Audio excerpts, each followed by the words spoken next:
Avengers children crusade के last episode के अंदर हमने देखा था कि वांडा की याददाश्त वापसी आ चुकी है और वो याद कर चुकी है कि वही स्कारलेट विच थी। उसने एवेंजर्स के लोगों को मारा था और उसने अपने ऊपर से काबू छोड़ दिया था। लेकिन हम यहाँ पे सारी की सारी चीज़ों को सॉर्ट आउट करने के बाद वांडा जो है बेसिकली बीस्ट की थ्योरी की मदद से म्यूटेंट्स की पावर्स को वापसी लौटाने का एक्सपेरिमेंट करती है, जहाँ पे वो सबसे पहले अपनी ये पूरा का पूरा एक्सपेरिमेंट एवेलेंच के ऊपर यानी विक्टर के ऊपर करती है, जिसकी पावर्स जा चुकी थी और उसका ये पूरी की पूरी ट्रिक काम कर जाती है, जिसके बाद उसकी पावर्स वापसी आ जाती हैं। लेकिन इससे पहले कि वांडा इस बात को सोच सके, समझ सके कि वो बाकी म्यूटेंट्स की पावर कैसे वो उनको वापसी लौटाएगी, हम देखते हैं कि एक्स मैन अब यहाँ पे पहुंच चुके हैं। तो अब आगे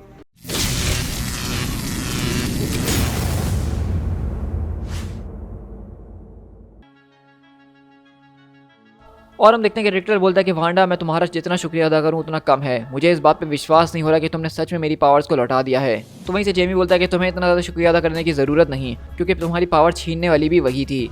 तो वांडा कहती है कि मैडॉक्स बिल्कुल ठीक कह रहा है रिक्टर, कि इसमें इतनी ज़्यादा खुश होने वाली बात नहीं है। ये मेरा फ़र्ज़ था जो कि मुझे करना ही था।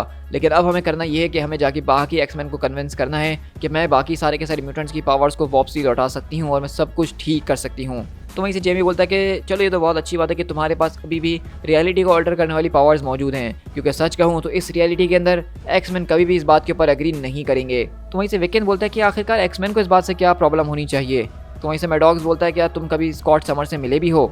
और रिक्टर बोलता है देखो, असल बात ये कि इस वक्त एक्समैन बहुत ज़्यादा गुस्से के अंदर हैं, और रही बात उनके गुस्से की तो वो अपनी जगह जायज़ भी है, और जहाँ तक मेरा अंदाज़ा है वो लोग वांडा से डरते हैं।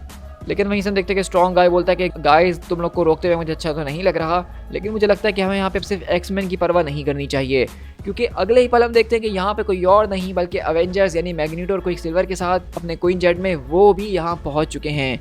मतलब यार, इस स्टोरी का जो लेवल है वो बहुत ही ज़्यादा कोई अमेजिंग है, जहाँ पहले डॉक्टर डूम आया, एवेंजर्स आए, यंग एवेंजर्स आए, अब एक्समैन भी आ चुके हैं।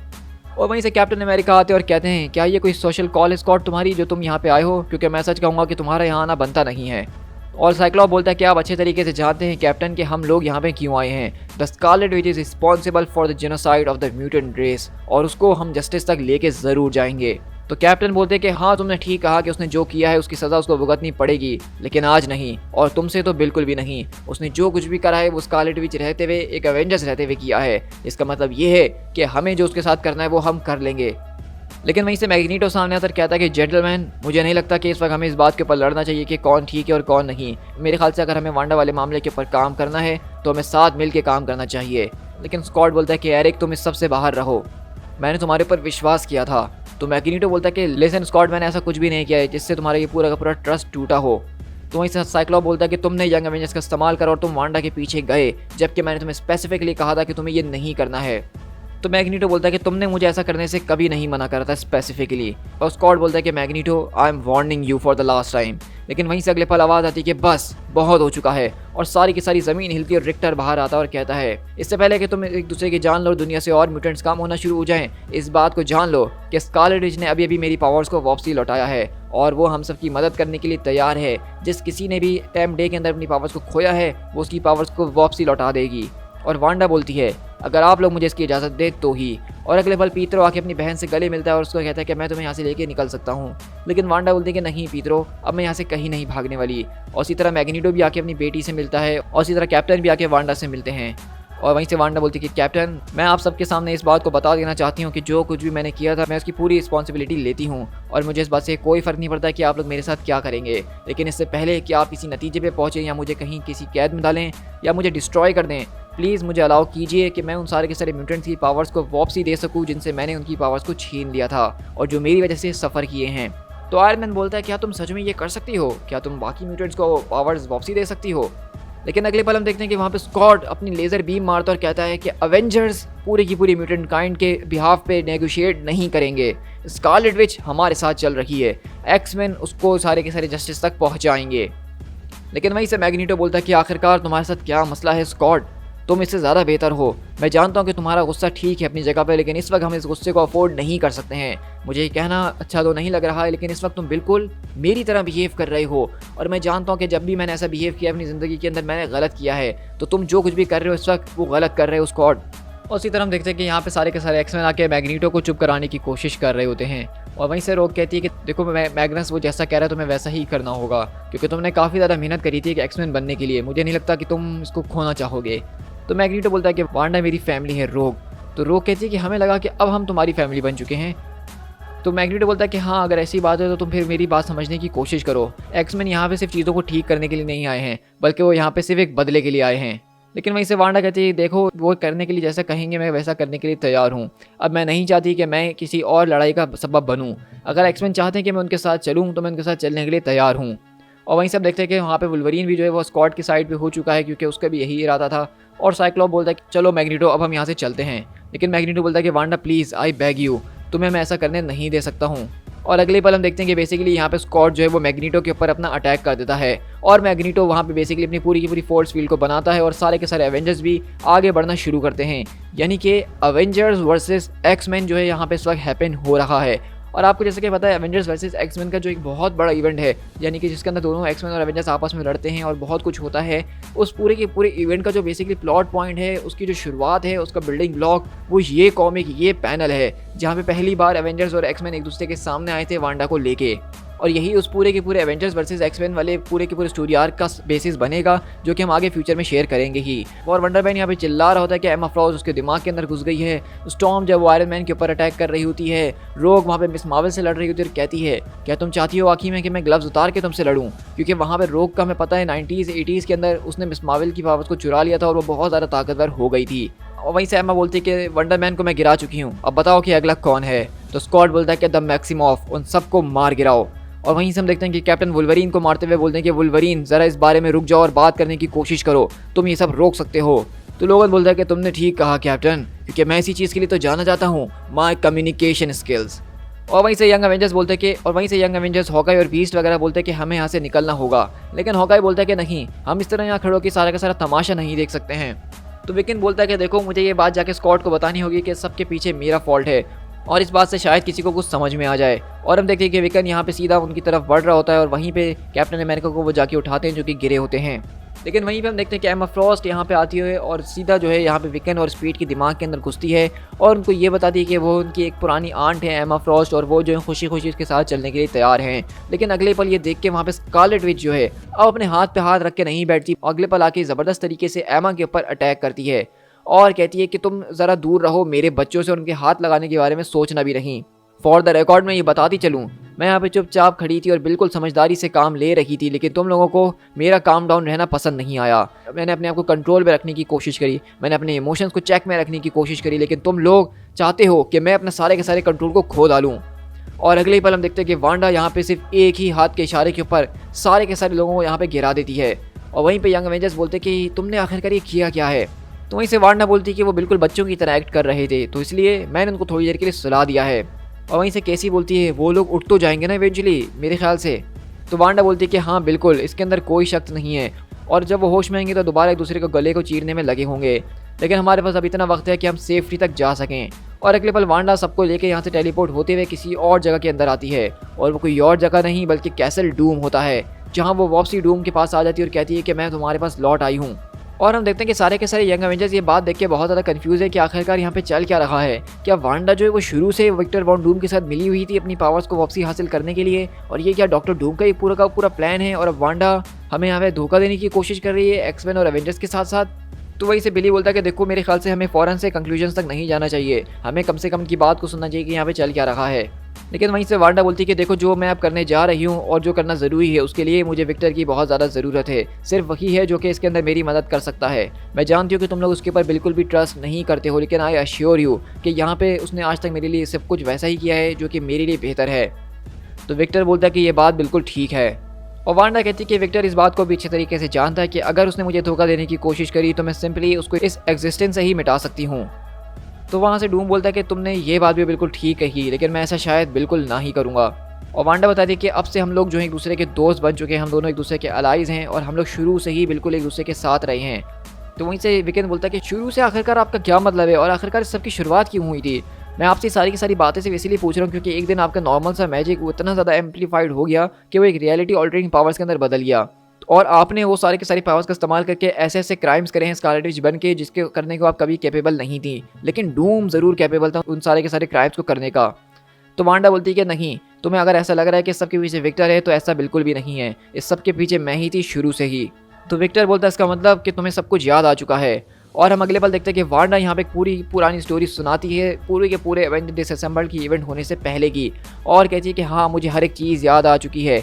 जब मुझे ये बात पता चली थी कि मेरे बच्चे मुझसे छीन लिए गए हैं तो मैं बहुत ज़्यादा डेस्परेट हो चुकी थी और मैं उनको वापसी लाने के लिए कुछ भी करने के लिए तैयार थी, और इस सब की मदद के लिए मैं यहाँ पे विक्टर के पास आई थी। मैं जानती हूँ कि विक्टर यानी कि डॉक्टर डूम हमारा एक बहुत ही बड़ा दुश्मन था, लेकिन उसके पास जो मैजिक्स थे वो मुझसे भी कहीं ज़्यादा पावरफुल थे, या फिर डॉक्टर स्ट्रेंज से भी कहीं ज़्यादा पावरफुल थे, और वो ऐसे ऐसे ख़तरनाक तरीके के डार्कर आर्ट्स को परफॉर्म कर चुका है जिसको हर कोई परफॉर्म नहीं कर सकता है। एंड टू माई सरप्राइज़ जब मैंने यहाँ पे सारी की सारी बातें बताई विक्टर को, तो वो मेरी मदद करने के लिए अग्री हो गया। और वहीं से विक्टर बोलता है कि जैसा कि हम इस बात को जानते हैं कि वांडा एक नेक्सस बीइंग है जो कि लिविंग फोकल पॉइंट है अर्थ की मिस्टिकल एनर्जीज का, तो मैंने अपने और उसके सारे के सारे मैजिक्स को एक साथ मिला के हमने उस पूरी की पूरी लाइफ फोर्स को कैप्चर करने की कोशिश करी, जो कि इस पूरे के पूरे मैजिक का एसेंस है, जहाँ से सारा का सारा मैजिक आता है। यही सिर्फ एक पावर थी जिसके जरिए वांडा अपने बच्चों को वापसी हासिल कर सकती थी। लेकिन वांडा कहती है कि हम ये बात नहीं जानते थे, हम बहुत ज़्यादा शरीफ थे कि वो लाइफ फोर्स बहुत ज़्यादा आसान होगी और हम उसको आसानी से कंटेन करके मैनिपुलेट कर पाएंगे, लेकिन वो पूरी की पूरी जो ताकत थी वो कहीं ज़्यादा थी, और उस पूरी की पूरी ताकत ने वांडा को पोजेस कर लिया और उसको एक रियलिटी शेपिंग एंटिटी के अंदर बदल दिया जिसके पास एबिलिटीज़ ऑफ गॉड्स मौजूद थी। और ये सारी की सारी पावर जब उसे संभाली नहीं गई तो उसका असर उसके दिमाग के ऊपर हुआ, और उस वजह से वांडा ने वो सारी की सारी चीज़ें करी जिसकी वजह से आज हम यहाँ आके खड़े हुए हैं। और इस पूरे के पूरे इवेंट के काफ़ी महीनों के बाद जाके मेरे कुछ लोगों ने मुझे बताया कि किस तरीके से उन्होंने वांडा को ट्रांजिया के अंदर रहते हुए देखा है, जिसके पास उसकी कोई मेमोरीज नहीं, जो अपने बारे में कुछ नहीं जानती कि वो कौन है और उसने क्या किया है। और वांडा बोलती है लेकिन इतना टाइम मैं जब तुम्हारे साथ लैटविरिया के अंदर एक साथ रही तो तुमने मुझे इस बारे में कभी कुछ नहीं बताया। तो डूम बोलता है कि मेरी कभी तुम्हें बताने की इंटेंशंस थी ही नहीं, क्योंकि मैं ये नहीं चाहता था कि तुम मुझसे दूर हो जाओ। तो विकेन बोलता है कि हाँ तुम शायद उसको अपने से दूर नहीं करना चाहते थे या उसकी पावर्स को दूर नहीं करना चाहते थे। तो वहीं से विक्टर बोलता है कि मैं इस बात को मानता हूँ कि शुरू में जब ये सब कुछ हुआ था तो मैं सिर्फ ये सोचा ही करता था कि आखिरकार मैं और वांडा एक साथ अगर मिल जाएं और उस पूरी की पूरी लाइफ फोर्स की पावर को कंट्रोल कर लें तो हम क्या कुछ अकॉम्प्लिश नहीं कर सकते हैं, हम चाहें तो उस पूरी की पूरी दुनिया को बदल सकते हैं। लेकिन जिस किसी ने भी उस लाइफ फोर्स पावर को कंट्रोल करने के बारे में सोचा है उस पावर ने उसको अपने अंदर कंज्यूम किया है और कुछ नहीं। लेकिन वांडा बोलती है कि तुम ठीक कह रहे हो विक्टर, लेकिन उस सब के बावजूद भी मुझे एक बार ये फिर से ट्राई करना होगा, सिर्फ एक आखिरी बार, ताकि मैं उन सारी की सारी ज़िंदगी को वापसी रीस्टोर कर सकूं जिसको मैंने छीना है। और उसके बाद मैं चाहती हूँ कि तुम मुझसे मेरी सारी की सारी पावर छीन लो और उनको ख़त्म कर दो। क्या तुम मेरे लिए इतना कर सकते हो विक्टर? तो डूम बोलता है कि हाँ मैं तुम्हारे लिए ज़रूर करूँगा। लेकिन वहीं से पेट्रॉइड बोलता है कि ज़रा एक मिनट, क्या हम इन सारी की सारी बातों के ऊपर विश्वास करते हैं जो भी डॉक्टर डूम अपने मुंह से कह रहा है? आई एम सॉरी, लेकिन वो डॉक्टर डूम है। डॉक्टर डूम कभी अपने वादों को पूरा नहीं करता है। डॉक्टर डूम कोई अच्छा आदमी नहीं है और इसी वजह से तो हम उसको कहते हैं डॉक्टर डूम। तुम्हें क्या लगता है कि वो तुम्हारे साथ मिलकर उस सारी की सारी पावर्स को लाने में मदद करेगा और सब कुछ बिल्कुल वैसा ही कर देगा जैसा ठीक था? या फिर तुम्हें नहीं लगता कि वो इस पूरी की पूरे वर्ल्ड को वर्ल्ड ऑफ डी के अंदर यानी कि डूम के अंदर बदल देगा और हम सब उसके गुलाम बन के रह रहे होंगे? तो वांडा बोलती है कि आई अप्रिशिएट कि तुम यहाँ पे बहुत ज़्यादा इस बारे में सोच रहे हो पैट्रियट, और तुम इस बारे में गलत भी नहीं हो, क्योंकि ये पावर ऑफ लाइफ फोर्स जो है वो बहुत ज़्यादा एक टेम्पटिंग पावर है जो कि किसी को भी अपने वश में कर सकती है और कोई भी उसके पीछे अंधा हो सकता है, खासकर विक्टर के लिए, क्योंकि उसके पास जो एम्बिशंस हैं वो उस पावर की मदद से उनको बहुत जल्द पूरा कर सकता है। और इसी वजह से मैं इस पूरी की पूरी चीज़ के अंदर बिली को यूज़ करूँगी एज अ सेफ गार्ड, ताकि वो इस बात को मेक श्योर कर सके कि वो यहाँ पे विक्टर कोई भी ऐसा कदम ना उठाए जिससे कुछ बड़ी मुसीबत खड़ी हो जाए। लेकिन वहीं से विक्टर बोलता है कि हाँ आपने ठीक कहा, मैं आपकी मदद ज़रूर करता अगर मेरे पास पावर्स होती, क्योंकि आपके बॉयफ्रेंड ने मुझसे वो छीन ली हैं। लेकिन अगले पल विक्टर अपने एक हाथ के इशारे पर उसकी पावर्स को वापसी करता और कहता है तुम्हें इस बात को जान लेना चाहिए विकेन कि कोई नहीं, यहाँ तक कि सॉर्सरर सुप्रीम भी अगर चाहे तो वो तुम्हारी पावर्स को तुमसे नहीं छीन सकता है। अगर वो कुछ कर सकते हैं तो वो सिर्फ इतना कर सकते हैं कि तुम्हें इस बात पर विश्वास दिला दे कि तुम्हारे पास पावर्स नहीं है। तो विकेन बोलता है कि तुम्हारा कहने का ये मतलब है कि इस पूरे टाइम मेरे पास पावर्स मौजूद थी? ये तो सच में एक बहुत ही बढ़िया ट्रिक थी। तो हम देखते हैं कि दरअसल विकेन की पावर्स कभी उससे छीनी ही नहीं गई थी, और डॉक्टर डूम ने जैसा कि बताया कि उसकी पावर्स यहाँ तक कि सॉर्सरर सुप्रीम भी चाहे तो नहीं छीन सकता है। और अगले पल विक्टर बोलता है कि हमें अपने हाथों को ज्वाइन करके सर्कल बना लेना चाहिए ताकि हम इस सब की शुरुआत कर सकें। लेकिन वहीं पे पेट्रॉइड दोबारा बोलता है कि ज़रा रुक जाओ, प्लीज़ मुझे इस बात को समझने में मदद करो कि आखिरकार यहाँ हो क्या रहा है। तो वांडा बोलती है कि यहाँ पे हो ये रहा है कि हम अपनी पावर्स का इस्तेमाल करके सारे के सारे म्यूटेंट्स को पावर्स वापसी उनको लौटा देंगे। और हम देखते हैं कि यहाँ पे बेसिकली पेट्रॉइड इस सबके बहुत ज़्यादा खिलाफ है और इन सबको करने से रोक रहा है। लेकिन वांडा कहती है कि उनके पास एक सेकंड चांस मौजूद है और वो इस चांस को इस्तेमाल करेंगे। और रही बात एवेंजर्स और एक्समैन की, अगर उनसे मशवरे में लगे रहे तो वहाँ पे बातचीत बहुत ज़्यादा लंबी हो जाएगी और यहाँ पे और भी ज़्यादा बात ख़राब हो सकती है। तो इससे पहले कि एवेंजर्स और एक्समैन अपने होश में आए और सबको रोकने की कोशिश करें, हमें ये करना ही होगा। और हम देखते हैं कि वांडा यहाँ पे डॉक्टर डूम के साथ मिलके उस पूरे के पूरे स्पेल जैसी चीज़ को पढ़ना शुरू करती है। लेकिन वहीं पे पेट्रॉइड बोलता है कि ये नहीं हो सकता है, हम इसको नहीं होने दे सकते हैं। हम पूरे के पूरे म्यूटेंट रेस के फेट को जो है डॉक्टर डूम के हाथों में नहीं छोड़ सकते हैं, हमें रोकना ही होगा उनको। तो वहीं पे सब लोग बोलते हैं लेकिन कैसे, आखिरकार हम यहाँ पे किस तरीके से रोकेंगे विकेन, स्कारलेट विच और डॉक्टर डूम के कंबाइंड पावर्स को। और स्टेचर बोलती है कि मुझे नहीं लगता कि हमें उनको रोकना चाहिए, और हर्कलिन भी कहता है कि मुझे तो लगता है कि हम उनको रोक भी नहीं सकते हैं। तो वहीं से पेट्रॉइड बोलता है कि देखो हमें उनको रोकने की ज़रूरत नहीं, बल्कि हमें उनके टाइम को डिले करने की ज़रूरत है, सिर्फ इतनी देर तक जब तक यहाँ पे एवेंजर्स और एक्समैन ना पहुँचे और वो चीज़ों को फिगर आउट ना कर लें। तो वहीं से केट बोलती है कि तुम्हें क्या लगता है कि हमें क्या करना चाहिए। तो पेट्रॉइड बोलता है मैं गैस कर रहा हूँ कि तुम्हारे पास अभी भी तुम्हारा वो एक्सप्लोजन वाला एरो मौजूद होगा, वो एक ट्रिक यहाँ पे तो कर ही सकता है। और अगले बार हम देखते हैं कि पेट्रॉइड बेसिकली यहाँ पे केट का बो एंड एरो को लेके एक एरो को शूट करता है, लेकिन वो एरो पूरा का पूरा जाके स्कारलेट विच के ऊपर लगता है, जहाँ पे एक जोरदार धमाका होता है और वहाँ पे उनका वो पूरा का पूरा जो स्पेल टूटता है और स्कारलेट विच जल के राख हो रही होती है। लेकिन वहीं पे बिली फ़ौरन से आता है और अपनी माँ को अपनी पावर्स के जरिए फ़ौरन से हील करता है। और पेट्रॉइड बोलता है क्या वो ठीक है, प्लीज़ मुझे कहो कि वो ठीक है, मैं सिर्फ उसको रोकना चाहता था, ये सब नहीं करना चाहता था। और वहीं पे स्पीड आता और कहता है कि वो बिल्कुल ठीक है, उसकी सांसें चल रही हैं। और वांडा अपनी होश के अंदर आती है और यहाँ से पेट्रॉइड सॉरी वगैरह कर रहा होता है और कहता है कि मैं सिर्फ इस स्पेल को रोकना चाहता था, ये नहीं करना चाहता था। तो वांडा बोलती है कि हाँ वो स्पेल, उस स्पेल को तो मैंने कभी कंप्लीट किया ही नहीं, लेकिन वो पावर, द लाइफ फोर्स, मैं उसको फील नहीं कर पा रही हूँ, ऐसा लग रहा है कि वो मेरे पास से जा चुकी है। तो विकेन बोलता है तो आपका कहने का क्या मतलब है कि वो सारे के सारे म्यूटेंट्स अब हम उनकी मदद नहीं कर सकते हैं। लेकिन अगले बार हम देखते हैं कि वहाँ पे ऊपर से एक ज़बरदस्त तरीके की रोशनी होती है और वहाँ से कोई चीज़ एक्सप्लोड होकर नीचे की तरफ आ रही होती है। और वहीं से बिली बोलता है कि आखिरकार ये हो क्या रहा है। तो पेट्रॉइड अपनी शील्ड से उस चीज़ को ब्लॉक करता कहता है कि ऐसा लग रहा है कि आसमान से कोई चीज़ गिर रही है। लेकिन अगले पल हम देखते हैं कि वहाँ से कोई और चीज़ नहीं बल्कि डॉक्टर डूम का मास्क जो है वो गिरा होता है और आवाज़ आती है, बच्चों घबराने की कोई ज़रूरत नहीं, विक्टर यहाँ आ चुका है और वो यहाँ पे सब चीज़ों की टेक केयर कर लेगा। क्योंकि अगले ही पल हम देखते हैं कि बेसिकली वो जो पूरी की पूरी लाइफ फोर्स वाली पावर थी जो वांडा के पास मौजूद थी, जिसकी वजह से वो रियलिटी को बदल सकती थी, म्यूटेंट की पावर को छीन सकती थी, इनको लौटा सकती थी, वही सारी की सारी लाइफ फोर्स वाली पावर विक्टर वॉन डूम ने वांडा से छीन के अपने अंदर हासिल कर ली है। और यहाँ तक कि उसके पूरी की पूरी चीज़ें हील कर चुकी हैं और उस पूरी की पूरी पावर की वजह से उसका कॉस्ट्यूम जो है एक वाइट कॉस्ट्यूम के अंदर ट्रांसफॉर्म हो गया है, उसका चेहरा जो कि जला हुआ था वो हील कर चुका है और डॉक्टर डूम यहाँ पे एक तरह का लिटरली गॉड बन चुका है। To be continued.